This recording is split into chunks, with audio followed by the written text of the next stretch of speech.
বাহ বাহ শ্রাবণী, তুমি এইভাবে আমার সাথে বিশ্বাসঘাতকতা করতে পারলে? হ্যাঁ পারলাম। কে তুমি? কি আছে তোমার? হ্যালো এভরিওয়ান, সাম্প্রতিক পল্লিগ্রাম টিভি ইউটিউব চ্যানেলে বিশ্বাসঘাতক নাটকটি আপলোড হয়েছে। তো আজকে এটাকে এক্সপ্লেন নিয়ে শুরু করবো। তো নাটকটিতে দেখা যায় রিয়াজ শ্রাবণীকে হাত ধরে টানাটানি করছে এবং তাকে রিয়াজকে একটা থাপ্পড় মেরে দেয় শ্রাবণী।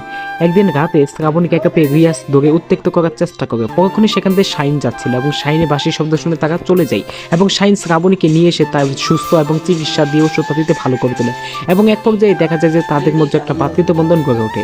শাইন বাজার থেকে বাজার আনলে এবং সেই খাবার শ্রাবণী দিতে যায়, তাদের মধ্যে ভালোবাসা প্রীতি গড়ে ওঠে।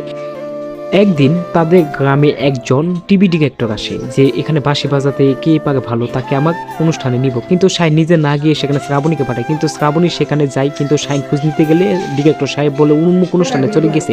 এদিকে ডিরেক্টরের সাথে শ্রাবণীর ভালোবাসা পিতৃত্ব গড়ে ওঠে, কিন্তু শাহিন বাড়িতে ফিরে অনেক মনক্ষুণ্ণ, কেননা শ্রাবণীর সাথে সে দেখা করতে পারলো না।